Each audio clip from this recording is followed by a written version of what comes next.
Welcome everybody. My name is Colin Dixon, founder and chief analyst at Nscreen Media, and I'm here with Verizon, and we're going to be having a very important conversation with you this morning about content intelligence and the business of streaming. Now, this is perhaps one of the most important things to think about in this coming year and more if you're in the business of OTT video, and we'll have lots to talk about. We're covering four very, what I think are probably the most critical important topics in this subject in our presentation this morning. But before I get started, I need to tell you about the GoToWebinar interface. If you have a question, you'll see in the GoToWebinar panel right there on the right, you'll see a question section. Click on that and it will expand and you can type your question in there, and I really encourage you to do that. I will be trying to feed those questions into our discussion, and there will be a Q&A section at the end as well. And also, if you're having problems with your audio or there's some other issue going on, or you have some other unrelated question, you can put that in the text message section. There's a little section where you can message the people in the back room who are taking care of all the technology, and they'll get your answer for you. Now, we have a couple of really very interesting speakers for you this morning. We have Jason Friedlander, who is Director of Marketing at Verizon Digital Media Services, and we have Tad Rowe, who is Director of Product. We'll be getting to you in just a second. So we're going to kick off things by really talking about something that I think, as I say, is very, very important. And that is, it's not about how you do it, it's about how you make a business out of it. And this, Jason, this is something that we've been seeing at all the conferences. You and I, we spend a lot of time at conferences. We've both been at NAB. I've been at TV Connect and Connected TV in London, ETCA, a bunch of other stuff. And I think one of the things that I've seen there, you've seen too, big change in the way we're thinking about OTT services this year, right? Yeah, for sure. I feel like we just had this conversation, actually. So it's literally a huge shift in what people are messaging out there. It's not really so much, our customers aren't talking about how do I launch an OTT service, you know, how do I get my content into the cloud, how do I encode it, all that kind of stuff. It's kind of fallen the wayside. Obviously, if you're new to the business, that's still something you want to do, but any of the traditional people, traditional broadcasters, any of the online, they've got that figured out. They might be looking for a slightly better solution, but everyone's asking about, you know, how do I personalize it? How do I keep users engaged? What do I do with all this content that I now have? How do I make my offering successful? And that's kind of the phase we're in now with all that. It's about making a successful business, right? And so that's a tough thing to do. And there were some very, very tough things out there that OTT providers have to face. For example, some data from PayWizard, a UK company that's involved in the payment business for OTT services, and what they surveyed a bunch of consumers just before the holiday period, and they found a very large number of them were planning to sign up for online services. But disturbingly, 33% of those that they polled said that they plan to cancel that service again within 6 months. So they're planning on binging and bolting from the service. They're going to sign up, watch as much stuff as they possibly can, and then they're going to move on, get rid of the service, and go on to fresh fields. Now, this is really tough. Binge and bolt has become a real problem for the online industry. How can we help? What can operators do to cure this binge and bolt, or at least make progress against it? I mean, it's a tough one, and I think we should get it out of the way that content is king. Great content's always going to lead users to want to watch stuff, but you know, binge and bolt is kind of a symptom of that, right? You have great content to get people in, but if you don't have more great content to keep them engaged, you're going to lose them. They're not going to want to keep paying that $7.99 a month. So what you have to do is you have to understand what people coming to your service want. And we saw, you know, Netflix did this beautifully, right? They filled their entire service with DVD and movies and from the studios, and then started to learn what people are watching. And they started to create content around that. And then they started to create more niche content around to keep each user almost engaged, right? There's content for everybody that comes on the system. And that's, you have to learn that about your end users, or else they'll go away if you're not giving them that personalized experience, whether it's, you know, the next piece of content that is really relevant to what they want to watch, whether it's a linear experience that's really personalized to them. If you're not giving them some reason to stay, they're going to disappear. And there's just you have to be smart about how you acquire and produce and create content and how you present it to the user to make sure that doesn't happen. So, Tad, how do I get, what sort of data do I get to do this personalization? What's the client telling me? I think the key thing is to look at to create any a good personalization type of experience from watching content is to be able to take data sets that lend itself to the content that the data that's tied to the content itself. So perhaps the metadata that's coming in from a content provider, they have at least the genres and the actors and all the associated sort of the data-rich data points that are tied to the actual content itself, coupled with more user learning from how the content is being consumed. So watching user behavior and how the audience is actually consuming that content. When you look at both from that being cognitive and from contextual analytics, tying those two together to help provide recommendations of content, helping them to discover content more easily, those in turn will help people stay onto an OTT platform a little longer and do their binge watching and continuous play of watching relevant content rather than them just buying a subscription then bouncing 6 months down the road. And engagement is what it's all about with the service, whatever the business model, right, Jason? Yeah, 100%. Obviously, if it's ad supported, it's the easiest to understand because the longer someone watches, the more ads you can serve them. But I think from a subscription point of view, it's just as important because the more I engage, the more loyalty I'm building towards your brand. I know that I can come here and I can kick back and relax and watch what I want to watch on your service, and that's the most important thing, right? So you've got to find ways, whether your peak engagement is 5 minutes or 5 hours. You've got to make sure that you're targeting your users appropriately to make sure they're engaging for as long as you need them to engage for to make that brand loyalty stick, or serve them as many ads as possible to make it a profitable experience for you. Right, and during this binge and bolt phenomenon, what you're really trying to do is trying to turn into an anchor service, a service that folks pay for month in and month out. That's the goal, right? Yeah, I mean, Netflix is such a great example, but there are months where I might not watch anything, but I know that the content is there, right? I know that there's more and more unique, great content that's available for me. HBO has been doing it on cable TV since the 70s, right? That was their business model. I'm going to use studio content and then start to create my own content to keep people paying that monthly fee. And yeah, it's so important just to keep those people as engaged as possible. So applying intelligence to this personalization is really important, it sounds like.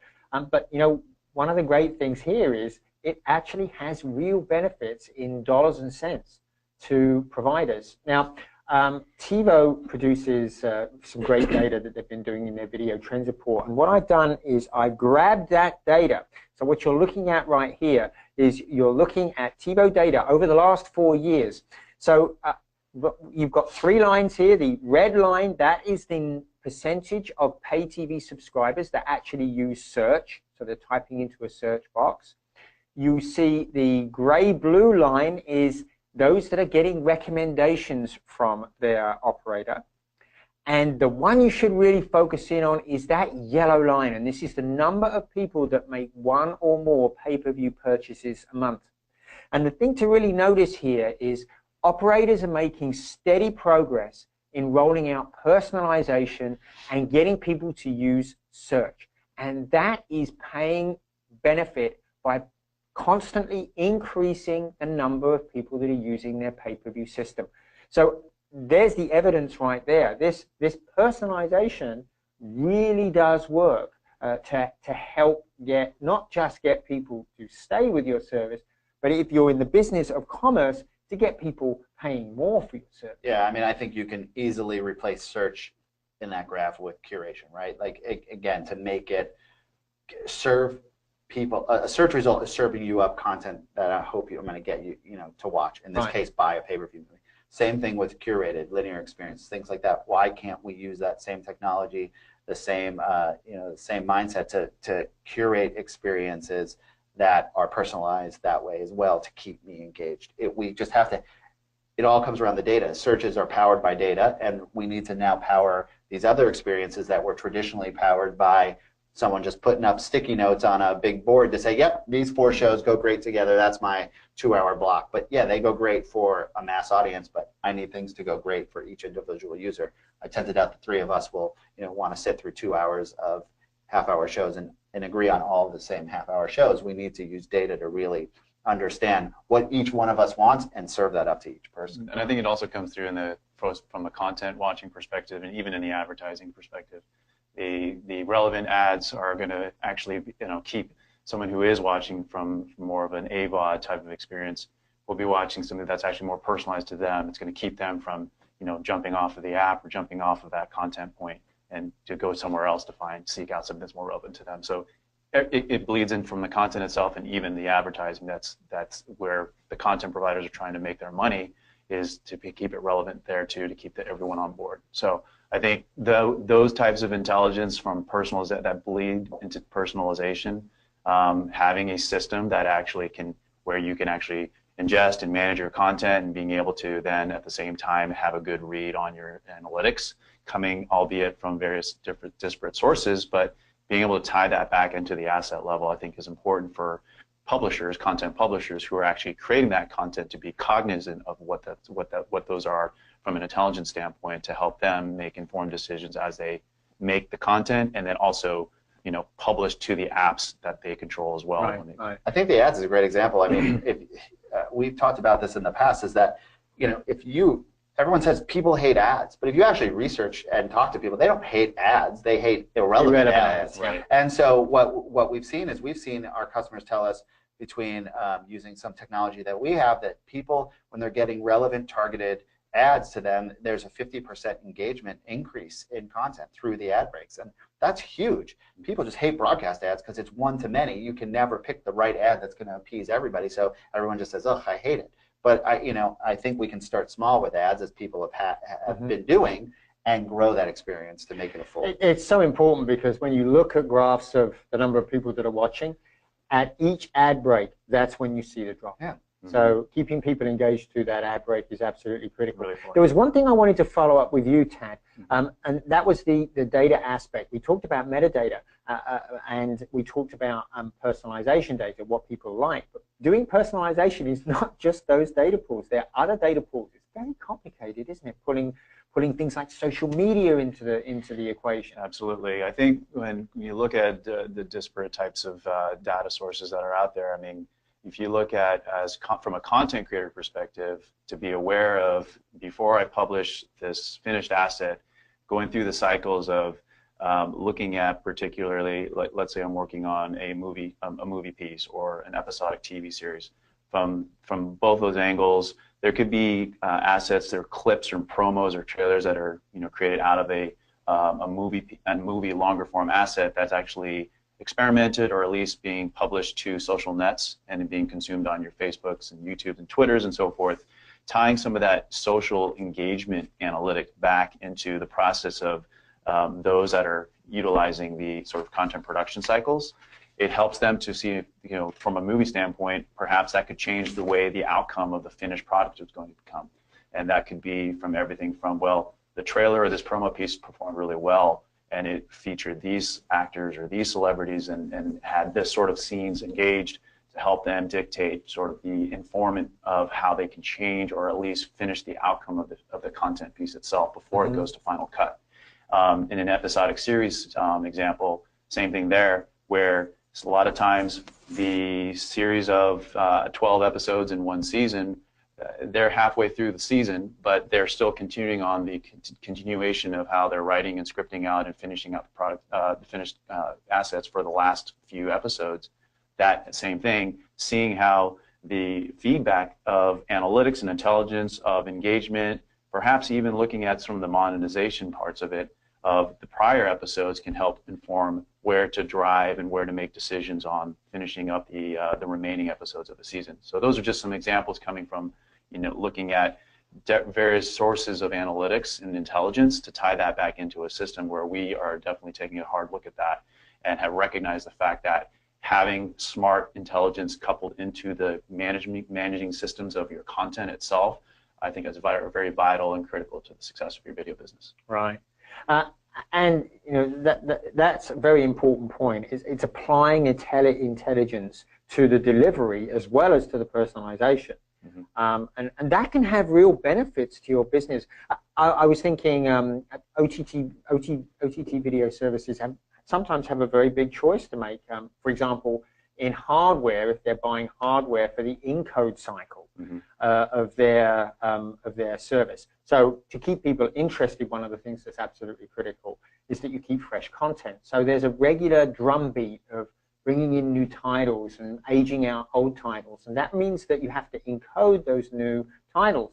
So if you're buying infrastructure to do that, if you're buying encoders, you have to have a certain number of encoders to make sure you can keep up with that load. But what happens when an OTT service signs a contract for a new library? Say you're a movie service and you suddenly get the Criterion collection of movies. Suddenly you have hundreds, maybe thousands of movies that you have to get encoded and ingested into the system. And this can be a huge challenge. What do? Do you buy enough encoders to handle that peak, spend a fortune, and have most of it sit idle? Or do you buy just enough to cover your regular changes, but not be able to cope with with these huge peaks? The answer, of course, is to put it in the cloud, right? That gives you the flexibility to really intelligently handle now this encoding cycle, right? Yeah, I mean, I tell this story multiple times daily. It's literally everything should be in the cloud. Content owners should not have to worry about the old school broadcast CapEx model where I'm putting in hundreds of thousands of dollars of equipment and it's going to run my broadcast operations centers for the next 10 years. We're not in that world anymore. We need to make it simple, low cost to barrier of entry. We have to make sure that it's software based, and the cloud provides that infinite scalability to allow a content owner, when they do get a new collection, to just get their content into the system and allow the system that lives in the cloud to apply all the bit rates that are necessary, apply the DRM, and not have to worry about encoding multiple times, storing multiple assets. It really should be a content owner's job, should be drive eyeballs to my content and produce great content. And then our job as a technology company should be provide the tool set to enable you to do that as simplistic as possible, that mimics your workflows, that makes OTT not that disrupting inside, so it allows you to build and experiment and grow your brand. Yeah, I think also that if we look at the way, looking in retrospect to 5 years, what you're talking about in regards to having encoders and the cycles that it has to go through from large for production sets that are actually producing content, that almost is the mindset of looking at from a large-scale broadcast operations network. The day and age of new media is really itself. There's content creators that are two guys sitting in a bedroom that are making great skateboard videos that they can clip out and then be able to want a very efficient way to get their content out there. They are the creators. They want to concentrate on being, just like Jason is talking about, really good at what they're doing. They're just, let them stay focused and engage on that. Let a system handle all of the encoding, ingestion, management of your content, being able to display that for a presentation layer in the app front. That's where we come in. I think that's where VDMS really excels in, is to keep that streamlined process of the entire end-to-end media lifecycle. But going back to the new content creators of this day and age, they don't have big budgets. They don't have big separate departments that handle specific functions that larger entities will do, larger media companies. But yet, we've seen the YouTube influencers and the millennials consuming tons, if not more, content that are coming from these more, the new age of content creators who very quickly want to take their inventory of content, put it out into the ether of being consumed, and at the same time monetize on that content so they can continue the cycle of what they're doing, which is just concentrating on making good content. Yeah, and we're in this spot now. We're seeing a lot of our customers, big and small. A lot of them have gone through the phases of, oh, we want to build everything, to now realizing it just doesn't scale. It doesn't work. We're able to iterate quickly. We're able to scale quickly. We're able to focus on infrastructures of session management to make sure each user gets their own experience. That took us years to get right, to make sure it can scale to handle broadcast numbers of viewers at scale. Just as simple as when when Apple announces that the iPhone can play 1080p, all of a sudden, oh, I got to re-encode everything at 1080p. Well, no, let your technology vendor be the one to make sure that you can handle it and future-proof yourself. So no matter what device, what DRM, what format, whatever comes out, your content is sitting in a system that can meet the needs of whatever the future holds, and I think that's important. So flexibility, absolutely key. There's another hidden benefit here. Not only do you save money in the back end by not having to buy all of the equipment, don't you get predictability? And isn't this just as important, predictability in those costs? Yeah, I can, when you have a simple cost structure like hours of content encoded, hours of content stored, hours of content delivered, I can get a library, and like you said, of the Criterion collection, and I can know, all right, I have the budget to encode the whole thing today because I know it literally costs this much money. I can calculate it.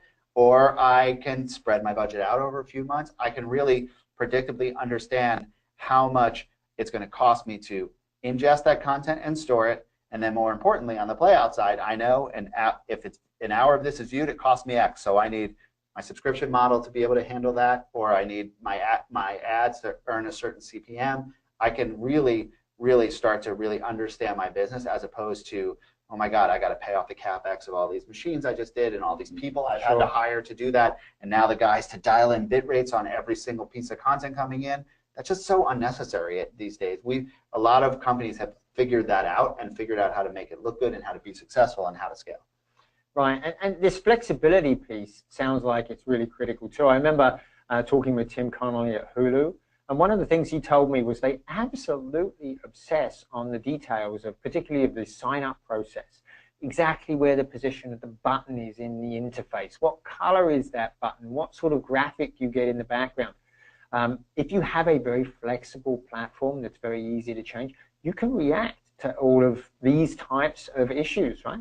Absolutely, yeah. And I think even from business of streaming video for the public consumption, I think some of the things that we even look at are doing things on the fly, where it allows for configurations to how it's being, the UI of your apps, and how that can be changed in real time for being consumed, so that sit back binge watching experience is still kept in check with the viewers themselves. So part of what we look at in our system is to be able to provide an app builder, an app development layer where you actually can make configurations very quickly, and being able to align that with how it's being consumed on the app fronts. Much like how a sign-up process could be, you want to reduce churn as much as you can in every way, shape, or form. So everything from signing up and registering a user to now you have a subscriber that are watching your content. How do you keep them from churning as well? Those are things that we look at from an end-to-end perspective. And the business in general of OTT has to get much better at that.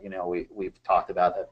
Facebook and Amazon and Google and these guys run thousands of tests a day on pixel placements of buttons, and we don't offer the tools to our customers to enable them to do that within the OTT, their app or whatever, right? You have to wait for a cycle for it to either update the application. If you've built it that way, you have to download the config, but you're locked into what was ever in the initial app, right? You've got what's personalizing the viewing experience, all those kind of things. We have to give our customers the ability to get that data back and run these tests to really see what works to make sure that their offering is successful, no matter what the business model is. We've covered a lot of ground already in our conversation. What we really need to be able to do here is to apply intelligence to the end-to-end solution. I think that's really critical. What we've talked about is data is the lifeblood of really being able to do that, really being able to control every aspect. And it's not just personalization, it's not just user data. And the surprising thing is that this data can be applied in really original, novel ways. I was talking with Neil Hunt, who until recently was the Chief Product Officer of Netflix. And he told me that their ingest cycle, we talked about encoding, their ingest cycle for bringing new content in is entirely automated now. So it goes, the content comes in, is encoded, and automatically posted to the site. Now, most people listening to this webinar are probably horrified at the prospect of doing that. They would at least want eyeballs on it to check that everything was okay with that encoding, because things go wrong. But he was saying that they don't need to do that because they simply watch viewer data and they know within 30 minutes to an hour of that content being posted if something went wrong, if there was a voice sync problem or there was a problem with the video itself and it didn't encode right. And simply by watching the viewing patterns of the user, they know instantly, or pretty much instantly, and can pull that piece back, re-encode it, and get it fixed. Now, that's just one surprising aspect of data. But what you really need to be able to do is you need to be able to pull all of this stuff together. You need to be able to orchestrate all of these parts to make it work. And Verizon has a new solution for that called MX Studio. Do you want to talk to us a little bit about MX Studio? Yeah, absolutely. MX Studio is sort of our new launch and announcement of an aggregate suite of media services. And what I mean by media services and different media components are essentially providence of not just any one particular product in itself, but there are cycles that happen during the content production, sort of media life cycle of content production, where content management is something that we build upon with providing different services. So MX Studio is comprised of 7 components. We call them, for the MX Media Experience moniker, for MX Orchestration, MX Apps, MX Subscriptions, syndication, programming, and also vision. So we have several components that tie all together to the suite or the ecosystem of what our new service components are. And largely it's for the management of everything from end to end of starting with content creation all the way through the content presentation layer, and even through monetization and tying back in the analytics intelligence piece. One of the core components that we have is called MX Orchestration. And what that essentially is a DAM CMS hybrid coupled with a very powerful customizable engine for workflow automation. So in the example you brought up with Netflix, there's plenty of content providers that are providing Netflix with licensed content that they then consume, bring into their system, and render that for display on their app fronts. That licensed content is coming from they're basically content packages that a client that is a content provider can basically create their content manage their content and prep it up for delivery and distribution to a Netflix or a Hulu or an HBO Go. So basically they can use MX Orchestrations as a system, more of their master database of record for all things assets and metadata. And behind that, create workflows that help to cycle their distribution and syndication of the content going out. Basically prepping up the metadata schema for that, such that Netflix and your Hulus are basically consuming the content that needs to be delivered. We tie in intelligence there as well to be able to provide at an asset level the intelligence, sort of what I mentioned before, is providing some feedback loop of analytics of perhaps some interesting or important data points that help to inform the content creator that the assets that they're working with that are in the system has some tied intelligence to it. So that could be anything from the social media intelligence coming back to them, or revenue or cost, or just performance and engagement type of metrics. These are all things that can be tailored in an aggregate view within the system that actually manages the content. Again, this is all under one roof. At the same time, we ingest and encode into that's plugged into the MX Orchestration piece. So therefore, it really does sort of unite capabilities of a CMS and a DAM, coupled with a lot of heavy workflow automation on top of all that as well. Yeah, and the important pieces are it gives that intelligence. Why we're calling it a content intelligence system is because it gives that intelligence back to the content owner to see things they traditionally maybe not have noticed with their content, right? It's starting, like Tad mentioned way earlier in the conversation, was, I'm out there shooting a new show, a new piece, whatever, I'm getting dailies back. I actually give my marketing person the ability to log into the system. They can create a clip from the dailies. They can post out some Snapchat previews or social previews. They can get the data back in on those, and that can then inform the trailer editor that's going to work on it a little down the road to say, hey, we saw a lot of engagement with this character, make sure the trailer features this character, right? So through the entire process, it's starting to get people engaged with your content and to learn more how you market it, how you present it. And then, in the end, it's what other pieces of content do I tie it to when I'm programming a linear feed, a virtual linear channel, personalized experience.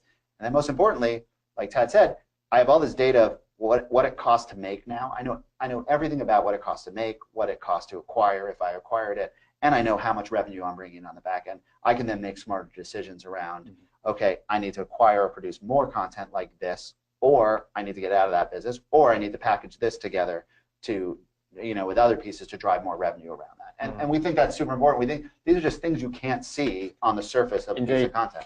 Right. Now let's go to the business end, the apps end. Yes. Talk about MX Studio with apps. So the MX Apps component of the MX Studio, it allows exactly from the example of taking two guys making videos in their bedroom. I mean, the entire YouTube universe of creators and influencers are doing this, right? But they're relying on the YouTube platform to be able to create content, upload it into YouTube, and then put it onto YouTube's apps that can be consumed out there. That's great, but they're not benefiting from the monetization that they could be making from doing the rev share that they have to do on the ads that they make there. A better platform would be something that MX Apps can provide. There is a CMS, more of a downstream CMS to be able to consume content. We can, at the same time, still bring it in, again, under one unified system, being able to then prepare that content that you've collected, that you've curated, and you'd be able to put things into collections, curate that content, and then being able to actually configure that into the app layouts. So we provide an app studio, an app builder, which is essentially being able to use a templatized approach for creating app layouts and pages and theming and branding in variable sizes and screens, and for both phones, tablets, and TVs, and being able to push that out. We provide that the builds for being able to do that, to push those out to popular streaming devices. And I just saw a good question we got from the audience about data-driven. Can you make those interfaces data-driven? I think that's the end goal, right? Is to really make it as data-driven as possible and do things like we've been talking about, the A/B testing and getting things out there to really see, but even personalizing that data experience to each user, right? Making sure you're bubbling up the UI that they like as opposed to the UI that the person next to them likes. So again, they engage longer. But the most important thing is, again, it's all managed through this single platform. So you don't need an app CMS, you don't need a DAM, a MAM, you don't need all these things. They're all done. So the APIs that are housing all your metadata from around that piece of content from when you started creating it or acquiring it are now the same API set that's powering the application. So you don't have to worry about, how do I update information here and make sure it's getting to all my endpoints? They're all calling from the same set, the same data pool. So you don't have to jump in and out of systems to basically follow along the life cycle of as that's being sort of from the conception of when content is being produced and created originally and bring assets in, all the way to how you push it out into the app display. Right. So also one of the other things for MX Apps is be able to do real-time configuration changes. So reacting on data, as Jason had mentioned, it's as simple as going into the MX Apps system and being able to make configurations in real time to then reflect almost immediately into the app display front. So that's marvelous, because that lets the operators, the video providers, treat their app as a store, which is, I think, a very important concept. But we do have the most important thing here, of course, is monetization. So you have a subscription aspect to the MX. We are integrating some subscription management type of features into our MX Studio as a whole. So we are sort of underway on the development of being able to provide the subscription management features to clients and to customers, in the sense that they can support SVOD, TVOD, and even pay-per-view for live events type of scenarios. So the ability there is to have creation of subscriptions, so your offers and your packages for your OTT front. We have the apps now, and certainly we don't want to be unidimensional and just providing the way to do monetize via AVOD. So our ability now to support these SVOD and TVOD scenarios is to be able to tie in some subscription management features as well. And so what comes along with that, there are a lot of developments that are underway in regards to how we can tie in the setup of the offers and paywalls and payment, be able to set up the business rules around what the content is, how they're being put into subscriptions, and how that ties to the actual users. And at the same time, there's plenty of all the sort of the monetization aspects that have to be catered to through billing engines and payment engines, and being able to deal with the different payment methods and payment gateways. So the management of all that is something that is part of our MX subscription component. And it's something as part of being part of Oath, right? We're owned by Verizon, and AOL was a big piece of it, and it's something we looked around and we said we have a lot of the pieces that make up this MX Studio, and it's how do we put them together? And what do Verizon and AOL do really well? They build people for years. So we're really taking advantages and looking how we bring systems that have reached max scale already and bring those to our customers at VDMS to be able to power their businesses as well. And one other aspect I think that's really important is syndication. If you want to fully realize the value of your content, you need to be syndicating, and you have a component for syndication as well. Yes, and we're essentially right now we are also, as Jason alluded to, we're with a larger entity of Oath coming in. We're also looking at aspects how we can pull in the ability to actually share your content, whether it be content clips or the actual long-form content pieces themselves, into both social media and other third-party services as well. So the syndication aspect for us there is really to tie that into our, again, into the overall MX Studio system, the content intelligence system. But being able to do syndication is one of those components that we are also, is forthcoming with the things that we're going to do. Yeah, it's how do we bring the tools that exist in AOL on and now in Yahoo, and how do we allow content owners to really propagate their content out there again, so it's being monetized the best way possible. Indeed. And we touched on personalization. Yes. This is a big component of the studio as well, right? Yeah, I think it's really important because I think with all the rich metadata and sort of the cognitive learnings that we can get from consumption behavior of users and our audiences, again, it's being able to really, in conjunction, those two, taking a hard look at how content is being brought into our system. And we have plenty of that as sort of recognizing the CMS layers and the DAM layers of our MX Studio really lend itself to the contextual from attributes and data, metadata that's associated with content, coupled with consumption behavior from user learning and how it's being consumed to drive content discovery, to drive the rich recommendations that keeps that experience for people to be engaged and not have to be turned off by irrelevant content, but it's really to extend the playing time for more binge watching capabilities through good content recommendations. And we've talked about this. These are tools that we already have in play, and we're bringing new UIs around some of them. But we've talked about this in the past. Again, I'm watching ABC at night, and ABC knows I love the Goldbergs, but I might not be into the show that's on at 9:30. But they want to carry me to Agents of S.H.I.E.L.D. I don't know if those shows go in order. I'm just kidding. But Agents of S.H.I.E.L.D. at 10 o'clock. Why do I have to be stuck in this OTT world in the traditional linear model where they risk losing me in that half-hour slot? Right. They can use our tools already today to replace that half hour with a half hour that will keep me engaged longer to get to the 10 o'clock. So now they're serving me 2 hours worth of ads as opposed to a half hour losing me, and I might not even come back for the 10 o'clock.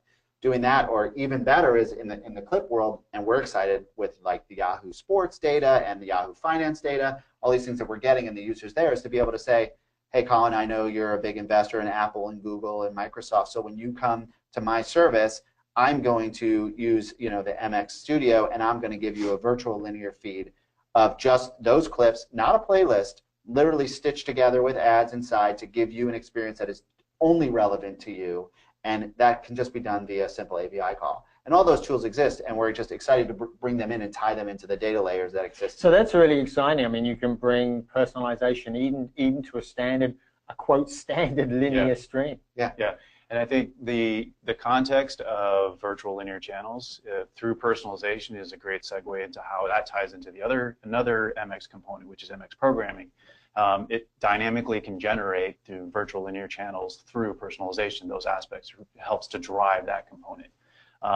As well as within the context of MX programming is the ability to do content scheduling, because with rights and sort of rules, business rules and restrictions around content windowing and availability, now we have that offering where the tool set basically to schedule your content, to be able to do your sunrise and sunset of content in the CMS, and being able to provide the ability to do that, to really dictate and control content availability to the end user as well. But experiment with what you're putting out, right? You don't need broadcast infrastructure to program a 24-hour linear channel. You can look at all your assets and say, I want to do a 1980s sitcom channel and just take all your assets, stitch them together in a 24-hour period, and create it. And guess what? If no one watches it, who cares? You've experimented. You didn't pay for it because no one watched it. But all of a sudden, if it's a new niche thing and you get hundreds, thousands, hundreds of thousands of people to watch it, you're now monetizing content that was just sitting in your system not doing anything. And you could spin up hundreds, if not thousands, of those types of channels, again, just via API calls. And that's what we need to do. We need to experiment more, and we need to get better services out there. We're no longer stuck to the 100 or so cable channels that need to exist because they're expensive and all that stuff. We can now launch anything we want to launch at any given time and really experiment to see if it works.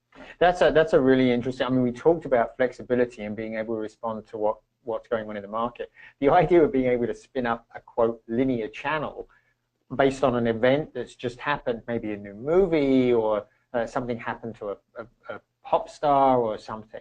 That's pretty powerful. It could be, yeah. And it's exciting, and those are things. We talked at NAB with about the Dove channel, and that's literally using this, and it was so successful that they're launching Dove Kids, and they're seeing that because the cost is so low to get the reach they want, they're able to experiment, and it was really low risk, and that's important. And one of the last topics I think we should talk about. We've talked about data so much. You have a particular aspect of MX Studio that really handles the data. This is MX Vision, right? Yes, it's by design. It's comprised of the ability to comprise different from the different analytics sources. It's not creating any one dashboard in itself currently at this time, but what we're looking at is that we recognize the fact that intelligence and analytics are coming from, again, many disparate systems, and it's perhaps not even being communicated into one place and being fed back into the user who are actually creating the content, producing content. So MX Vision is a way to encapsulate, I think, the recognition of where analytics are being pulled, where the different sources of analytics are, and then being able to tie that back into the different MX components within the MX Studio system. So it's really to get a good read and aggregate view of what is relevant that can be tailored to the end user that's having relevant analytics coming back to them. So the MX Vision piece is really tying everything from looking at performance analytics, your engagement analytics, even traffic analytics for that matter, and QoE, and revenue certainly, and even on the cost side, and being able to tie that view and tailor that into a way that is providing informed decisions, and providing that feedback loop is an important mechanism as it's brought into the MX layer. Because even in our other core platforms with Uplink and Edgecast, there's analytic layers that are happening that can be also brought into the MX layer. And I think ultimately there it's most important, because where do most people probably spend their time? A lot of time it isn't within some sort of a CMS functionality where they're managing the actual content. So why not provide all that analytics in some sort of tailored view set that we can actually pull in and give them help them to do informed decision making as they actually create their content. Right, and so we're getting near our end of time, so I wanted to make sure we cover a couple of the questions that I'm seeing. We talked about syndication and the syndication part. How quickly can you go from a live stream to a syndicated asset? Isn't, like for news and stuff like that, isn't that really critical? Instantaneous. So we have various tools within our set. So we have our live streaming tool, which is for live events. Essentially, we did 26,000 plus events on it last year. And what's cool is the live URL and the VOD URL are the exact same thing. As soon as the event's over, you get, that same URL is publishable as live. We have our clipping tool, so if you're any of our affiliate customers, and we have a lot of them, they're using our slicer, they're ingesting their feeds, and they have someone with a web tool, and they're clipping out assets and publishing them right away. We believe everything should be instantaneously, available as VOD. If you're one of our broadcast customers and you have your broadcast feeds coming in from the first frame of a new episode, as long as we're getting a marker and we know that's a new episode, that URL is available as a VOD asset. So there's all that's available today. It's instantaneous. That's the only way you can compete in this world. And we talked about subscriptions as one model, but that's not the only model. That people are doing advertising and they're doing freemium blending, transactional.